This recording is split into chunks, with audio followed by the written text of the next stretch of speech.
मुराद उठ जाएं, सहरी का टाइम होने में ज़्यादा देर नहीं है अब। सानिया ने एक बार फिर झंझोड़ा। क्या मुसीबत है यार, क्यों हर वक्त पीछे पड़ी रहती हो? वो झंझला कर बोला।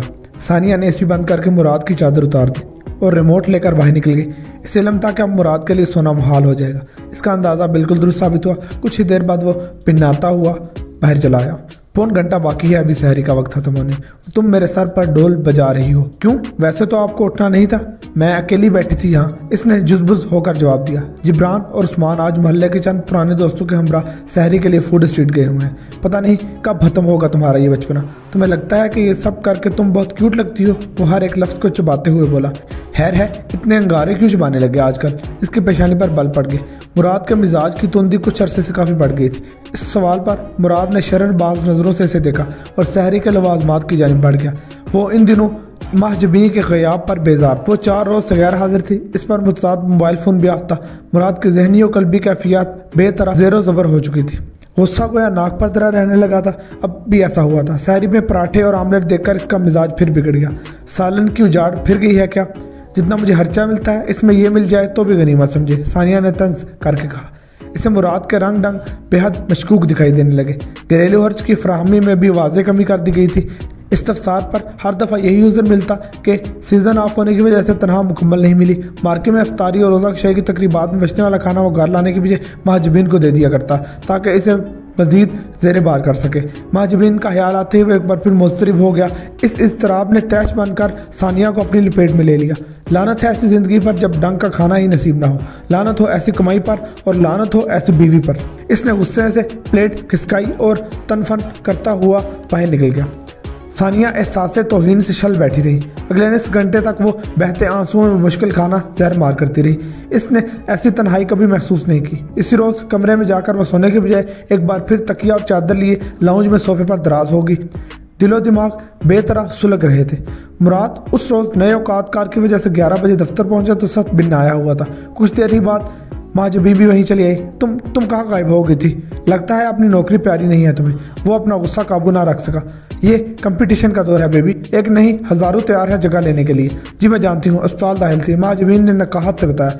मुराद का गुस्सा फ़ौरन सर्द हो गया। अस्पताल क्यों? हैरियत थी, बस स्ट्रेस था और कुछ नहीं। इसने नज़रें चुराई, ताहम आंखों की नमी मुराद से पशीदा न रह सकी। आई एम सॉरी, बताओ। गुस्सा और टेंशन में पता नहीं क्या क्या कह गया। लेकिन तुम बताओ मामला क्या है, किस बात का स्ट्रेस है? मुराद का लहजा नरम हुआ। सुहेल की वजह से पता नहीं क्यों उसे शक हुआ है हम दोनों पर, या इसके दिमाग में कोई हन्नास आया है। वो मुझसे बहुत गलत तवक्कुआत लगाए बैठा है। महजबीन ने नजरें झुकाई। इसकी तो मैं करता हूँ उससे बात। मुराद ने इसके लिए गालियों का बेदरेग इस्तेमाल किया। क्या बात करेंगे? यानी इसे जो शक है आप कंफर्म कर देंगे? आपको मेरी कसम कुछ मत कहना या पूछना उससे। महजबीन के आंसू छलक पड़े। मुराद बेबसी से पहलू बदल कर रह गया।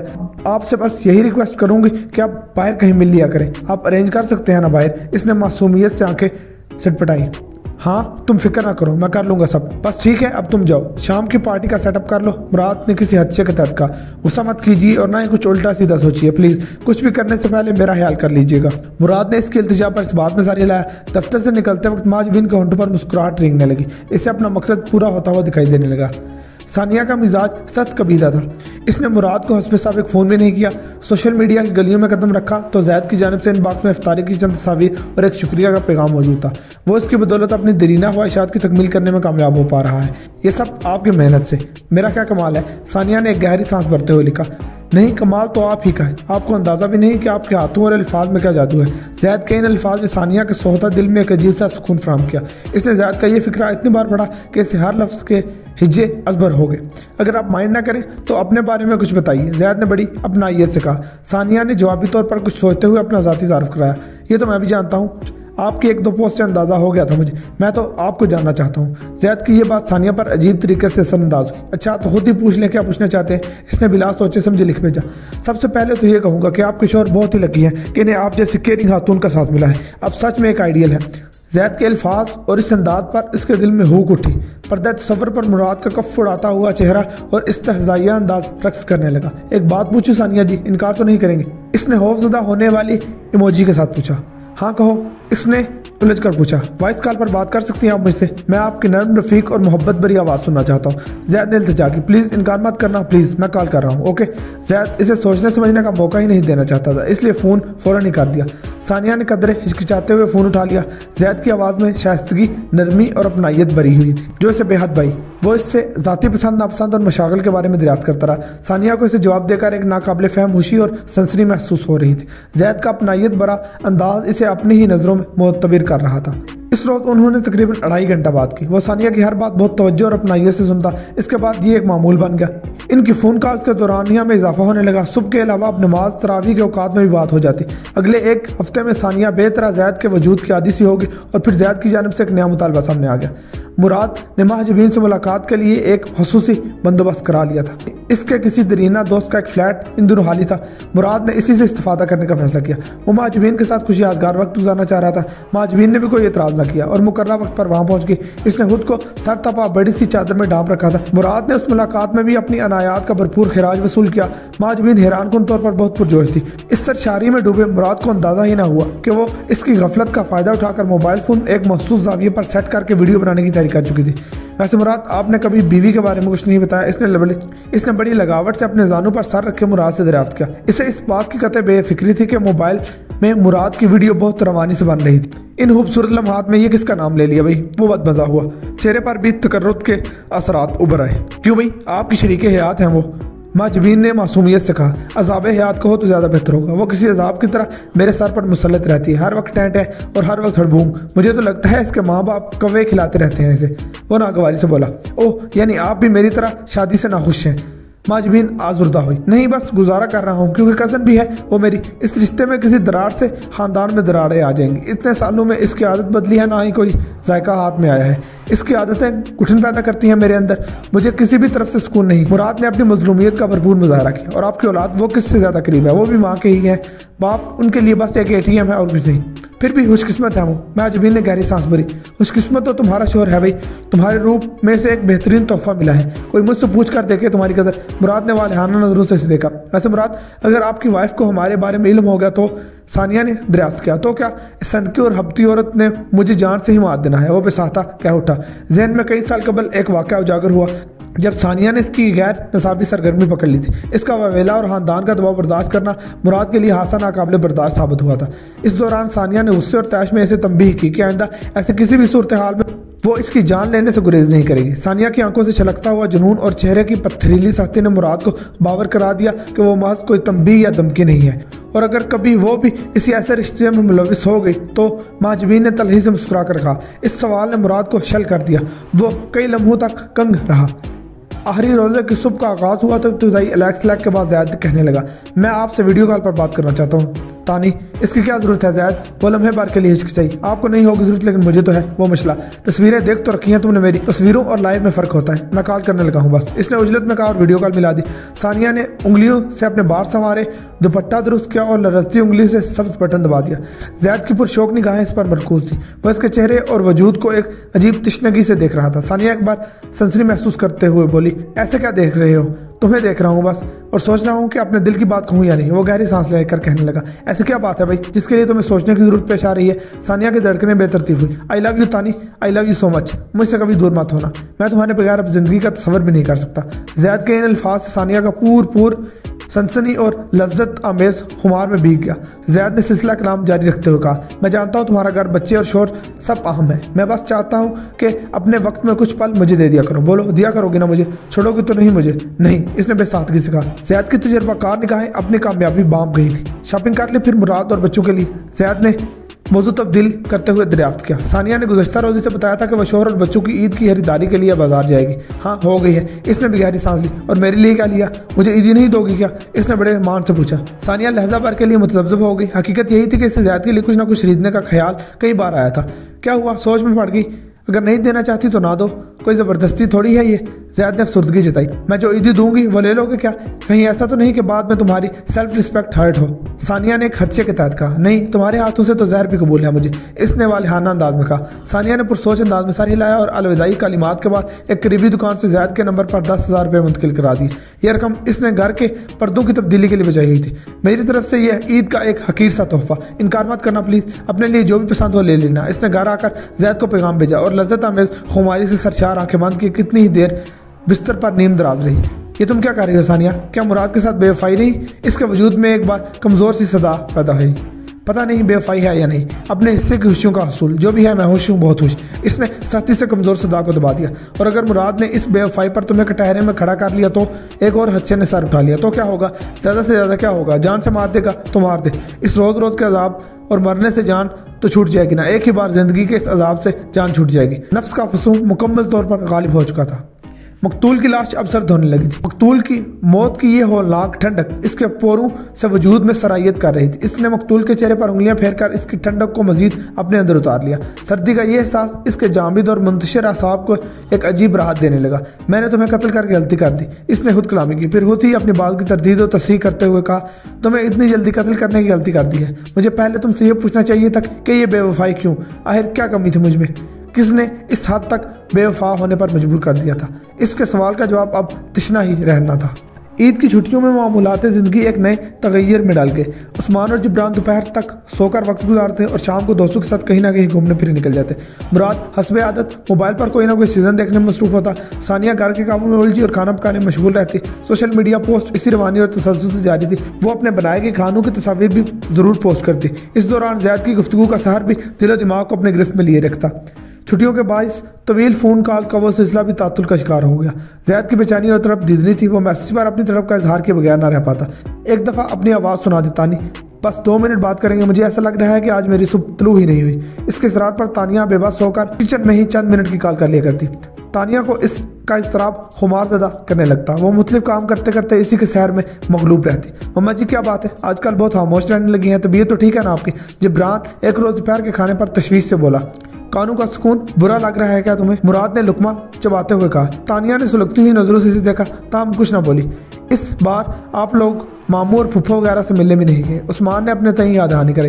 तुम्हारी फुप्पो से तो मैं कल मिला आया था और कहीं जाने का इसने मुझे कहा ही नहीं। वैसे भी पेट्रोल बहुत महंगा है और इनका घर शहर से दूसरे कोने पर है, क्या फ़ायदा होता है? मुराद ने बेनियाजी से कहा।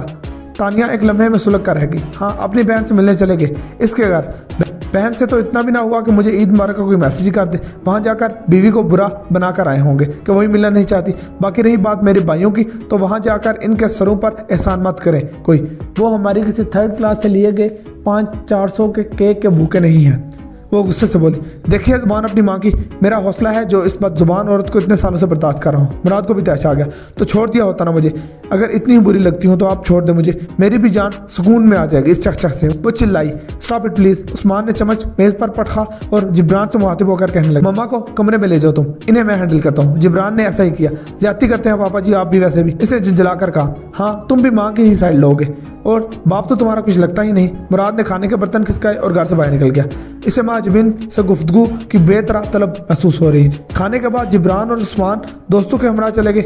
मुराद ताहा घर नहीं लौटा। सानिया ने बर्तन समेटे और बावर्ची खाना साफ किया और मोबाइल लेकर अपने कमरे में चली गई। इसने खाने की तस्वीर ज़ैद को भेज रखी थी। अब दिल में इसका रद्द-ए-अमल जानने का तजस्सुस था। बहुत दिल चाहता है तुम्हारे हाथ का बनाऊँ कुछ खाऊँ, इस खाने में तुम्हारे लम्स और मोहब्बत की खुशबू महसूस करता हूँ। इसने पैगाम भेजा हुआ था। सानिया ने इसे फ़ोन कर लिया। फिर कब भेज रही हो अपने हाथ से बना खाना मुझे? ज़ैद ने इब्तदाई लैक्सला के बाद कहा, लेकिन भेजूंगी कैसे? इसने नीम रजामंदी जाहिर की। ऑनलाइन बाइक सर्विस से। ज़ैद ने फ़ौरन ही रात सुझाई, हम अपनी लोकेशन भेज देना, मैं तुम्हें 1-2 रोज़ में खाना तैयार करके भिजवा दूंगी। वो आमादा हो गई। गुड, फिर तो मेरी बर्थडे यादगार साबित होगी। ज़ैद जगा। इसीलिए मैं दरवाजे पर घंटी बजी। सानिया ने उजलत में फ़ोन बंद कर दिया। इसका भाई अपने बच्चों के हमरा मुलाकात के लिए आया था। वो अपने मिजाज पर खुशगवारियत तारी करके इनकी मेहमानदारी में लग गई। मुराद और बच्चों के मामलात साबका डगर पर लौटते ही सानिया ने ज़ैद की फरमाइश पूरी करने का फैसला कर लिया।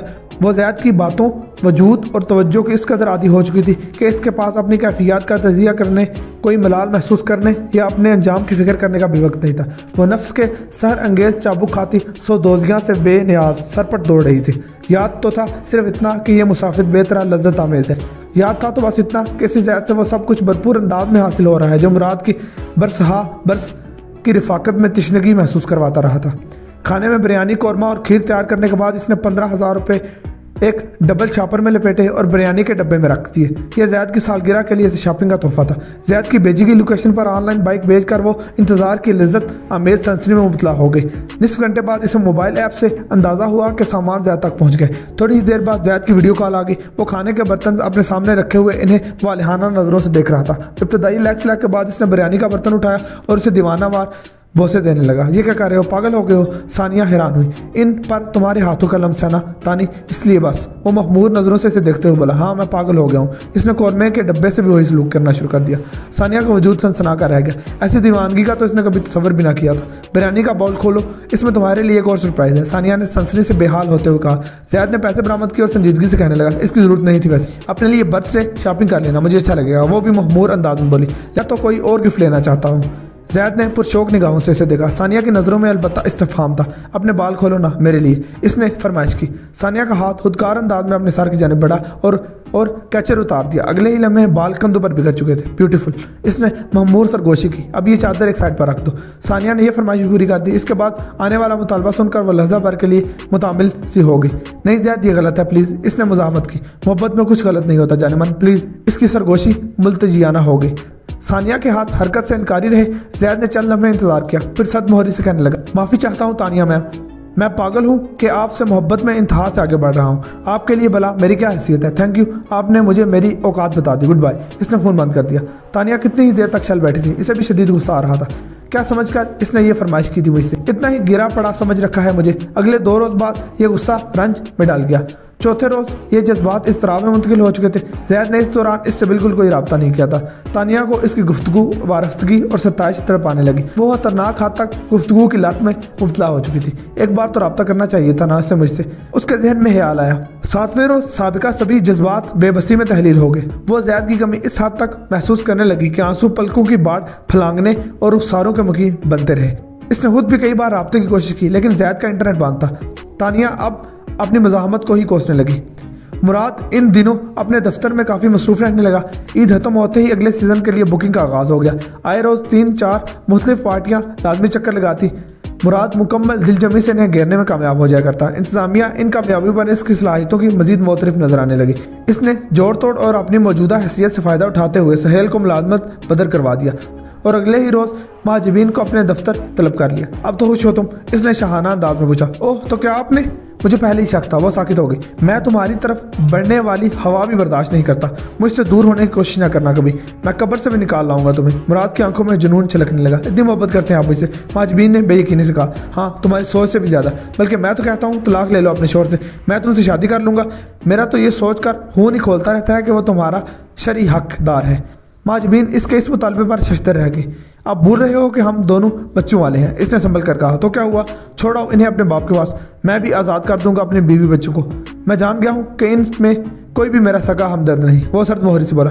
बाहर मिलने का दिल नहीं करता कि आप? महाजबीन ने यकदम पैंतरा बदल कर दुलार से पूछा। मुराद इसके मुतालबे और फरमाइश पर निहाल होकर रह गया। मैं भी तुमसे यही कहने वाला था। कल सुबह यहाँ आने से पहले इसी फ्लैट पर मिलते हैं, ठीक है? मैं आ जाऊँगी। महाजबीन ने आसूदगी जताई। अपने हाथों से नाश्ता भी बनाकर लाना मेरे लिए, मुझे यकीन है कि तुम्हारे हाथ में लाजवाब जायका होगा। इसने फरमाइश की। कोई और हुक्म? महाजबीन ने सीने पर हाथ रखे सर हम किया। मुराद इसकी इन अदाओं पर फरेफ्ता हो रहा था। दफ्तर से बाहर निकलते ही महाजबीन के दिलो दिमाग में तूफान बर्पा हो चुका था। अब मंसूबे पर अमल दरामद में मजीद ताहीर मुमकिन नहीं थी।